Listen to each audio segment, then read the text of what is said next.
For a good few months in late 2021, I was staying at my grandparents' old house. They had passed away a while ago, and my family hadn't sold the place yet. It was kind of used as a vacation house for the time being, but for those few months, I was in between apartments and needed somewhere to stay, so it worked out. I wasn't too happy about it, because it was a really old and janky place. Not having to pay rent was nice though. Anyway, this happened 2 months into my time there. I had gotten home from work at 6, parking in the driveway and heading to the mailbox to collect my mail, when one of the neighbors came up to me. She was an elderly woman I'd talked to a few times before, just about my grandparents and my situation and whatnot. Through our few conversations, I also happened to mention that I was staying at the house alone temporarily, and that's why she came up to talk to me. She remembered me saying a couple days ago that it was just me staying there, but earlier in the day, while she was walking around the neighborhood, she saw someone moving around behind the windows inside the house. When she also noticed my car wasn't there, it made her worry because she was pretty sure I was at work. I thanked her for letting me know, but honestly, I didn't fully take in what she said.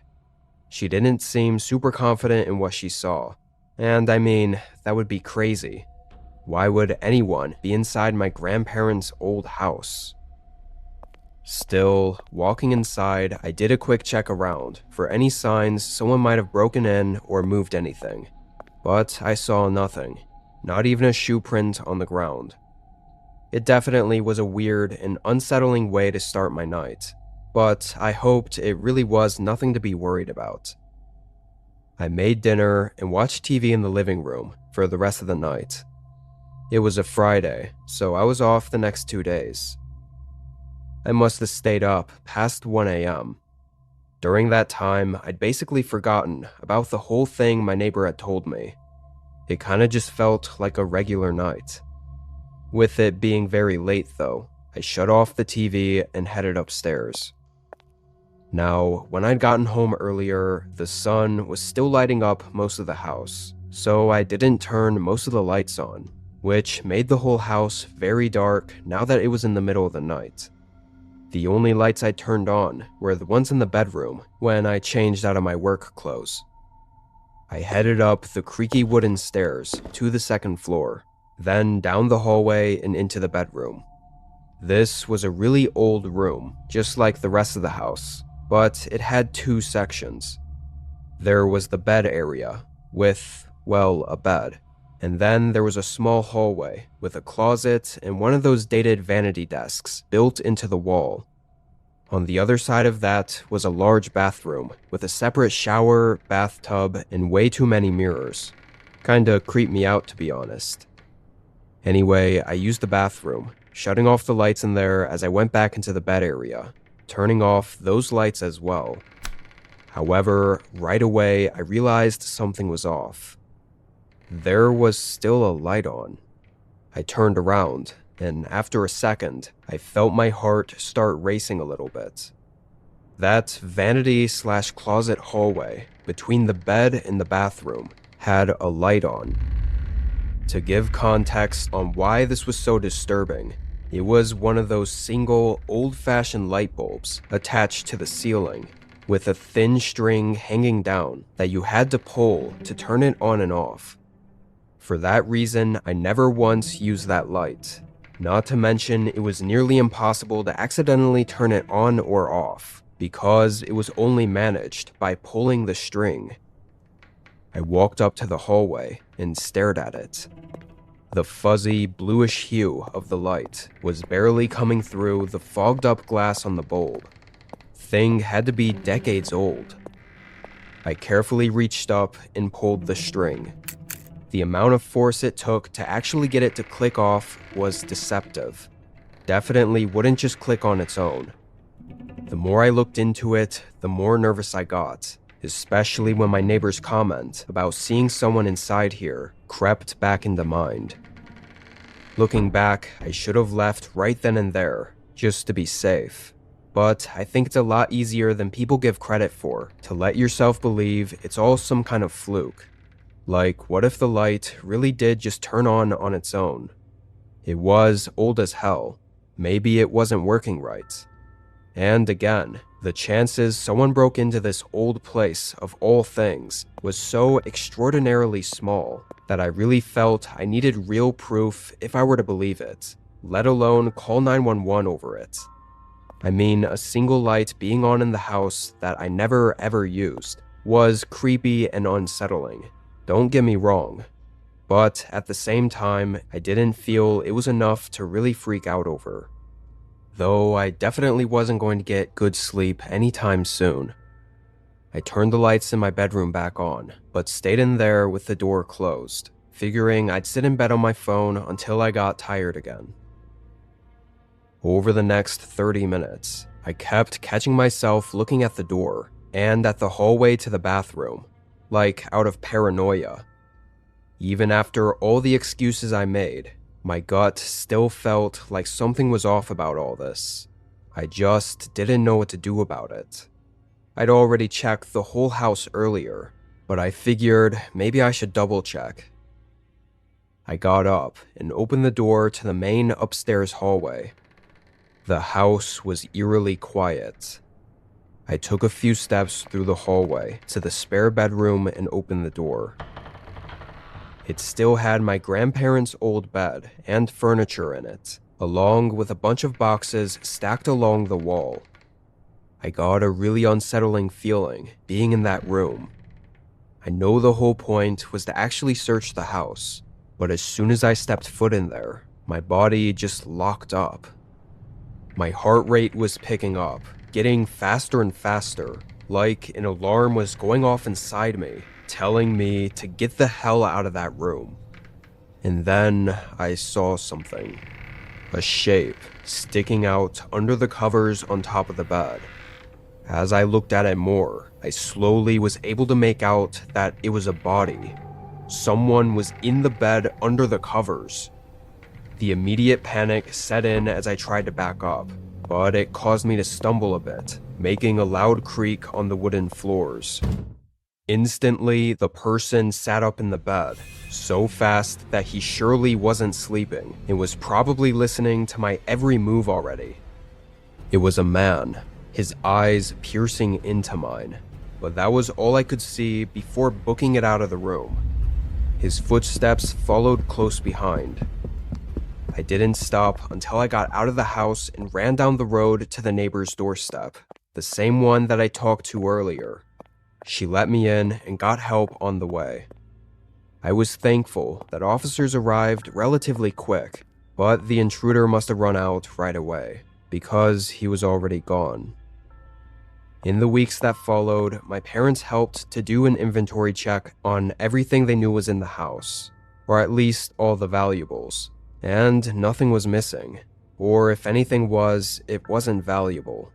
Which begs the question, why was he there? A lot of people think he just knew that nobody lived in the house, and so he was squatting in it, living in it without anyone knowing. But what terrifies me, and makes me think that might not be the case, is that I'd been there for 2 months, so he had to know I was there. Was there a chance he'd been hiding, living there with me that whole time without me being aware? And what would have happened had I not found him and run away? I moved out immediately and haven't been back to the house since. I probably never will.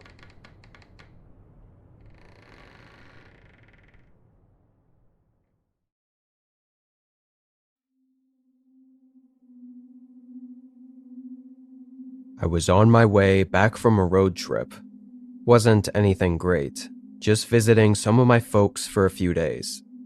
I always hated that the drive was 14 hours though. It was just too much to do comfortably in one day, but also not long enough to feel justified in getting a hotel and making the drive twice as long. I always forced myself to do it all in one day, which just took all the enjoyment of the road trip completely out of it. Anyway, I'd left my folks' place around 3-ish in the afternoon, So I was driving through the night. Wasn't a smart move. I was tired and sleepy by 12 a.m., but this part of the road wasn't through cities or anything at all like that. It was barren forest roads, or just open nothingness. Couple gas stations every so often, and maybe a few dirt streets leading to who knows where. I figured I'd stop whenever I had the chance and grab something to keep me awake. A coffee, energy drink, literally anything. I found a small gas station a little ways down the road, in the trees off the side of the highway. Looked like a local one, so maybe a small town was behind it, though it was of course covered up by all the trees. No streetlights even went down that road that went behind the gas station. As I pulled in, I noticed this gas station looked a little strange. It wasn't like those modern ones, with the giant overhang covering the pumps. It was just a few pumps sitting out in the open, and no lights near them. Even the building didn't look like it had lights on inside. All this to say, I definitely would have thought this place was closed, or maybe even abandoned, if not for the 3 or 4 other cars parked in the parking lot. It genuinely looked like a typical old-school gas station on the side of a barren highway, with other customers also here, except not as lit up as it should have been. But I assumed since others were here, it was still open. I parked next to the other cars and got out.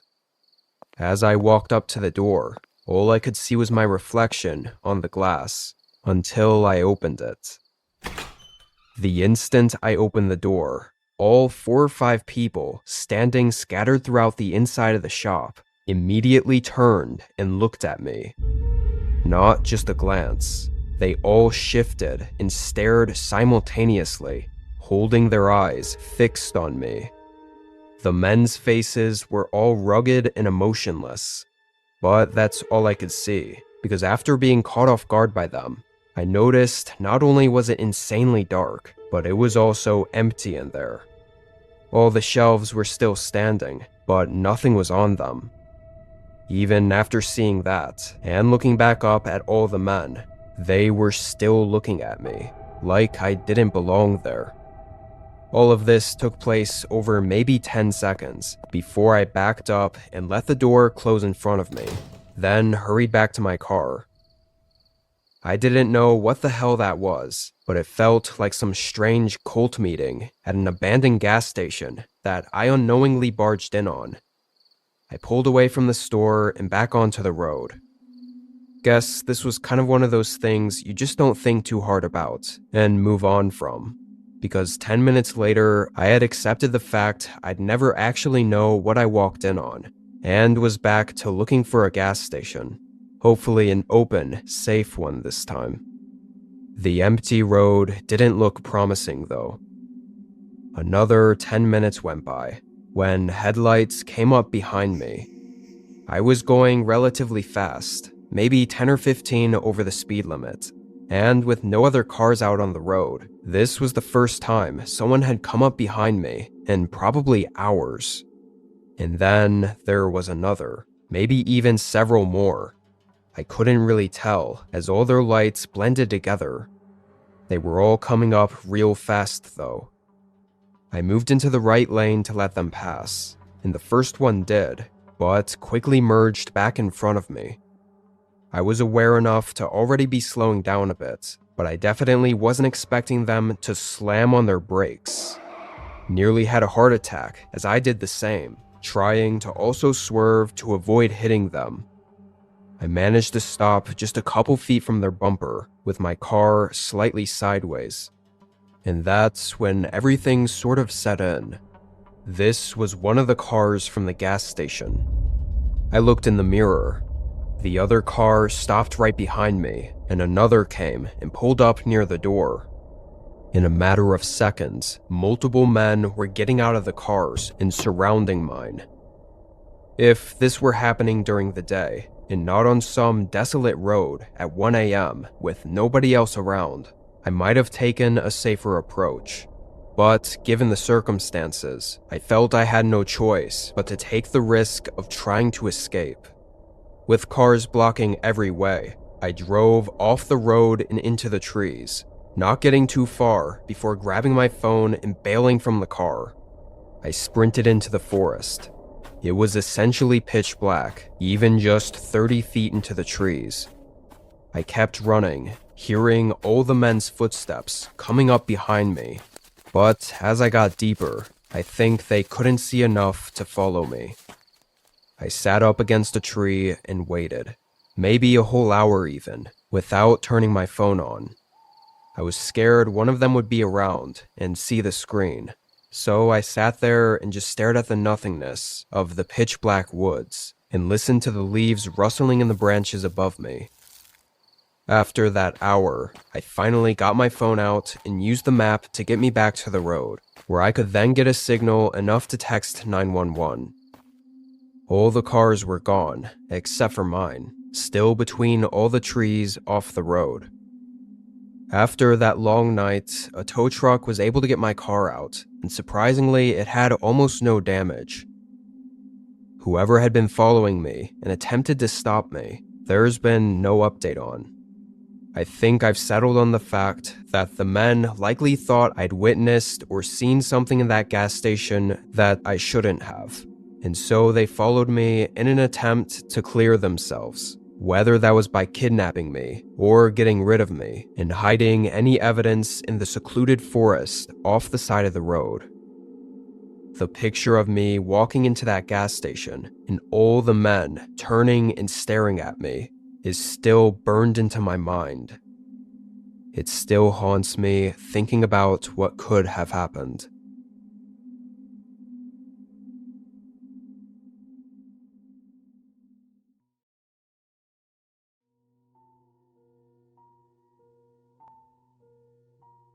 I'm writing this while the memory is still fresh. It only happened a couple days ago. I had Tuesday and Wednesday off of work this week and was hanging out at home. No plans, just chilling and having some quiet time alone. On Tuesday night, I thought it'd be nice to order some food, just to save me time from cooking. So I pulled up DoorDash and found some random place that was still open, and got a small meal. It said it'd take around 45 minutes. I stayed in the living room and watched YouTube on the TV. It was a good night up until this point. After around 45 minutes, I happened to get up and just casually look out the window. I don't even know why, really, as I could easily just open the app to check on the delivery. But when I looked out, I noticed there was a car parked in my driveway. Immediately, I opened up DoorDash and checked the map, and the delivery guy was still 10 minutes away. But then, who was in my driveway? I'm not really a loud-spoken type person, so I wasn't keen on going outside and saying anything to them.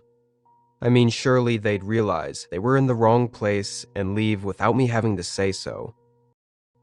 I went back to the sofa, but got up and checked out the window every couple of minutes. When the DoorDash order arrived, the car was still there in the driveway.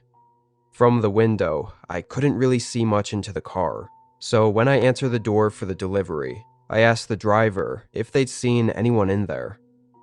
He said yeah, there was just some guy in the driver's seat, but he didn't really look too hard. I thanked him and he left. I felt really uncomfortable about this. I tried to gather the courage to go out there and see what they were doing, but only 5 minutes after sitting down to eat, there was a knock at the door. I jumped up from the couch. My heart was racing, and I stood looking at the door for a minute before walking over slowly, trying to stay quiet. When I looked out, no one was there. The car was still out there, though. I took a deep breath and opened the door. I stepped outside. It was dark and quiet. I looked down the side of the porch, but still saw no one, so I walked down the driveway and up to the car. When I looked through the window, whoever had been in there was gone. A chill came over my body. I moved to the back of the car to get the license plate, only to find it didn't have one. That made me even more scared because it made me think whoever this guy was, he had planned for this. I moved away from the car to head back inside as I was really starting to get uncomfortable and felt now that it was definitely a good time to call the police. I stepped inside and closed the door behind me, but immediately I got a really strange feeling. The house was quiet, but it was like my senses picked up on something being off.